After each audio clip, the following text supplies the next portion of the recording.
মুন্সিগঞ্জের শ্রীনগর থানা থেকে আসামি ছিনতাইয়ের ঘটনায় জড়িতদের বিচার দাবিতে বিক্ষোভ করছেন বৈষম্য বিরোধী ছাত্র আন্দোলনের শিক্ষার্থীরা। বেলা 11:30টার দিকে ধলেশ্বরী টোল প্লাজায় সড়ক অবরোধ করে বিক্ষোভ করেন তারা। তবে দুপুর 12:30টার দিকে পুলিশ, র্যাব ও সেনাবাহিনীর আশ্বাসে অবরোধ তুলে নেয় শিক্ষার্থীরা।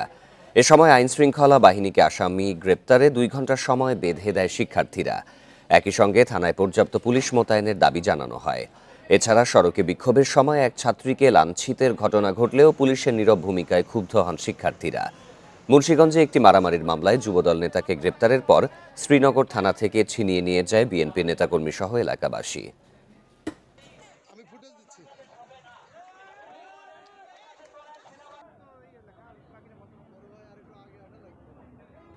থানায় ঢুকে বিএনপির কিছু লোক যারা কিনা ভাঙচুর করেছে এবং পুলিশের উপরে হাত তুলেছে এবং অতঃপর ওই নেতাকে ছিনিয়ে নিয়ে যায় থানা থেকে। উনি চাঁদাবাজিতে লিপ্ত ছিল এবং ড্রেজারে মাটি কাটতো, মাটি এবং বালু যেটা বন্ধ করার কথা হয়েছে সেটার জন্য নাকি ওনাকে গ্রেফতার করা হয়েছে। তো 24 ঘন্টা যাওয়ার আগে ওনাকে ছিনতাই করে থানায় হামলা দিয়ে ওনাকে নিয়ে যাওয়া হয়েছে। পুলিশদের উপরে এ নিয়ে আরও জানাতে আমাদের সাথে যোগ দিচ্ছেন সহকর্মী শামীম আরমান। শামীম, 2 ঘণ্টার আলটিমেটাম তো ইতিমধ্যেই শেষ হয়ে যাওয়ার কথা। পুলিশ কি যে আসামিকে ছিনিয়ে নেওয়া হয়েছে তাকে গ্রেপ্তারে কোনো পদক্ষেপ নিয়েছে কিনা সর্বশেষ পরিস্থিতি জানাবেন।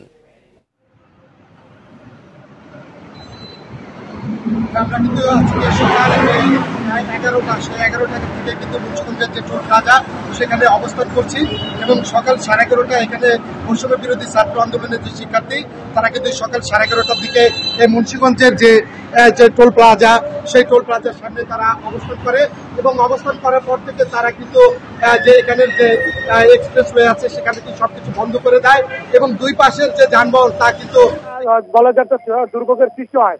ঠিক তখন কিন্তু শিক্ষার্থীরা তাদের একটি কথা ছিল যে এখানে যারা আসামি ছিনতাই করলে শ্রীনগর থানা থেকে তাদেরকে অচিরে সেই আসামিকে গ্রেপ্তার করতে হবে এবং যারা ছিনতাই করেছে আসামি তাদেরকে সিসিটিভির ফুটেজ দেখে তাদেরকেও আইনের আওতায় আনতে হবে। পাশাপাশি তারা 2 ঘন্টার আলটিমেটাম দিয়েছিল, সেই 2 ঘন্টার আলটিমেটাম ইতিমধ্যে শেষ হয়ে গেছে।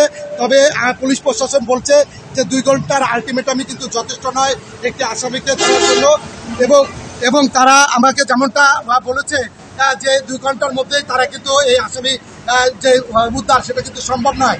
তবে তারা খুব দ্রুত উদ্ধার করতে পারবে এবং র্যাব এবং সেনাবাহিনী তারা আশ্বস্ত করেছে এবং বলেছে যে এখানে তারা এই আসামিকে উদ্ধারের জন্য তারা জোর চেষ্টা চালিয়ে যাচ্ছেন এবং তারপর বৈষম্য বিরোধী ছাত্র আন্দোলনের শিক্ষার্থীরা কিন্তু তারপর এই আন্দোলন তুলে নেয় এবং 12:30টার পর থেকে কিন্তু গাড়ি নির্বিঘ্নে চলে। তবে তারা বেলা প্রায় দুপুর 2টা পর্যন্ত তারা এখানে অবস্থান করে, তারপর 2টার পর থেকে কিন্তু তারা এখান থেকে সরে যায় রাস্তা দিয়ে এবং বেলা যখন 3টা বাজে তারপর তারা রাস্তার পাশে যে অবস্থান করছিল 3:30টার পরে কিন্তু তারা সবাই চলে যায় এবং তারা আমাকে যাবার সময় বলেছে যে এখানে তাদের পুলিশের প্রতি আস্থা রাখা হয়েছে, তবে 5টি শর্ত তারা জুড়ে দিয়েছে।